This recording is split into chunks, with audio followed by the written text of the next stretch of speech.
علیکم ملګرو، زه یم احمد زبیر او نن زه د یو بلې ویډیو سره ستاسو سره مخاطب یم. داسې خلک چې د انویسټمنټ په باره کې یا انویسټمنټ کول غواړي، د هغو دپاره دا ویډیو ډېره مهمه ده چې دا ویډیو وګوري او کم شیان دي د انویسټمنټ مخ ته چې دی سوچ په وکړي، فکر په وکړي او ویې ګوري چې هغه شیان یې پرېږدي، بیا د انویسټمنټ وکړي. اوس په اسلام آباد کې داسې رینګ روډ جي ټي روډ جوړیږي چې هغه ډېر خلک په خبر به وي د اسلام آباد چې کوم د ریل سټیټ دی، د کوم د پراپرټي والا دي چې هغه په رش سبه د شار سبه د رش وړي، نو د سایډ سه بیا د ستیری د رواد سه بیا په راځي په هغه کې بیریا ټاون سه بیا د ډي ایچ ای سه بیا دغه رقم یې راوړي بیا ایرپورټ خواته. نو دا یو ډېر غټ پروجیکټ و. نو ډېر سوسایټیانې غټې سوسایټیانې په اسلام آباد کې دغه شی غلط استعمالوي، د ځان د فایدې دپاره استعمالوي او خلک بغیر پوښتنې، بغیر څو شیانو پوښتنو کولو بغیر دوی په هغه کې انویسټمنټ کوي او شروع کړي هم دي او دوی نه دي خبر چې د دې څه تاوانونه دي، څه شی دی. د دې دپاره نن زه تاسو ته به په څو شیانو باندې خبرې وکړم، څو شیان دي چې باید هر څوک چې انویسټمنټ کوي نو هغه یې په ذهن کې ونیسي. اوس راځو نوي پوینټو ته چې کوم پوینټس ما درته وویل چې کوم انویسټر د انویسټمنټ مخ ته یې وګوري او بیا انویسټمنټ وکړي. په دې کې چې اول ضروري شی دی هغه ان او سی. ان او سی د هر پروجیکټ دپاره اوله ضروري شی دی چې باید انسان یې وګوري. هغه ان او سی دا معلوموي چې دا ځمکه د ده سره شته او دا ځمکه د ده ملکیت ده. نو دی د خپله ځمکه دونه په دې پوزیشن کې دی چې بیا دی تا ته هم درکړي، بل چا ته هم ورکړي او دغه په دې کې بجلي هم راولي، ګیس هم راولي او مخ ته د دې ټرانسفر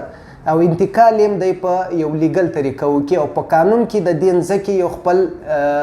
یو هغه هم شته، ثبوت هم شته چې دا ځمکه دا د دغو خلکو ده او دا ځمکه د خریداري لپاره تیاره ده. نو د دې دپاره ضروري دی چې خلک د انویسټمنټ مخ ته ان او سی پوښتنه وکړي او د ان او سی باندې خپل کلیرنس وکړي، بیا د دې پوزیشن ته راشي چې دوی په دې کې انویسټمنټ وکړي او نور د چې کوم نور شیان دي چې هغه زه مخ ته تاسو ته وایم چې نور څه ضروري دي هغه وګوري او بیا راشي خپل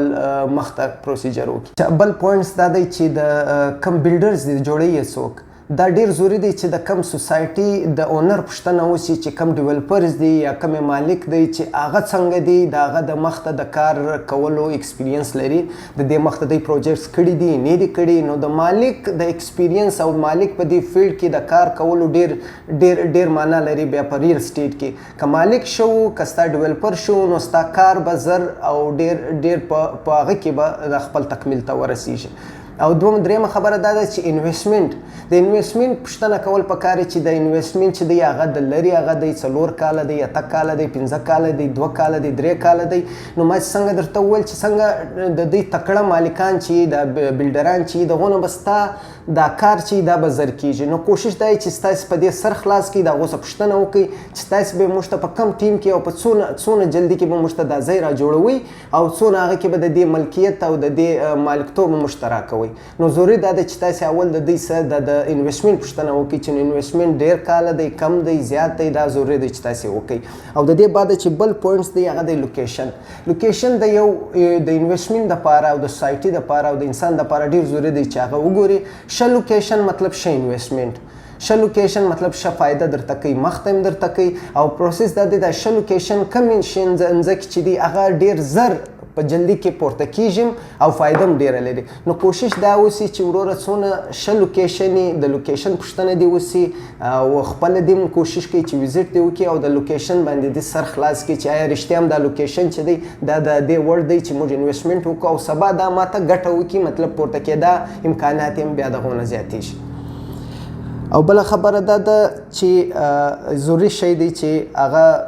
څنګه چې ما تاسو ته وویل په پوینټو کې چې یو بل ضروري پوینټ دی هغه دی چې تاسې کله انویسټمنټ کوئ نو کوشش دا وکړئ چې د کم ځای ته تاسې ورځئ یا د کم ځای کې تاسې انویسټمنټ کوئ، کوشش وکړئ د داسې خلکو سره مشوره وکړئ چې هغه په دې ځمکه او په دې سیسټم باندې خبرې، په مارکیټ باندې خبرې، نو هغه به تا ته یو ښه مشوره درکړي د انویسټمنټ په باره کې. او پلس تاسې ته به هغه شیان ووایي چې کم شیان به ډېر خلک، ډېر ډیلرز هغه تاسو ته یعنې هغه رښتیا به نه وایي نو هغه کوشش دا کوي د داسې خلکو سره اپروچ وکړي داسې خلکو ته ورسئ چې هغه خلک په پراپرټي هم خبري هغه تاسو ته یو ښه مشوره هم درکړي دومه دا چې تاسې خپله د خپل لاسه ونیسئ او په ځمکه مې وګرځئ نو دا به لا شی تاسو ته انویسټمنټ ډېر اسانه کړي او د ځمکې باره کې به څه حقایق کړي په ګراوند باندې هغه به تاسو ته ډېر په ښایسته انداز کې ښکاره هم سي او ستاسو به زړه مطمئن سي د انویسټمنټ دپاره چې څنګه ما ستاسو سره تاسو ته در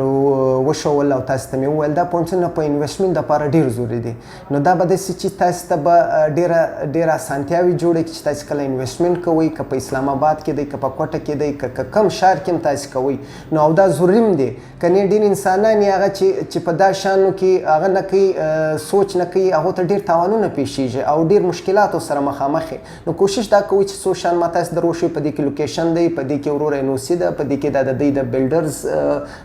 انفارمیشن دی دا شیان باید چې انسان په ذهن کې ونیسي او بیا انویسټمنټ وکړي نو نن زما مقصد هم دغه و چې په دې ضروري ټاپک باندې ستاسو سره مخامخ سم او تاسو ته دا څو شیان دي هغه تاسو ته ووایم انشاءالله دغه رقم به د نور ویډیوز دپاره سره به د نور ټاپک سره به د ریل اسټیټ په باره کې سم معلومات انشاءالله زه بیا ستاسو سره مخته شریکوم احمد زبیر ته اجازت ورکړئ کور ودان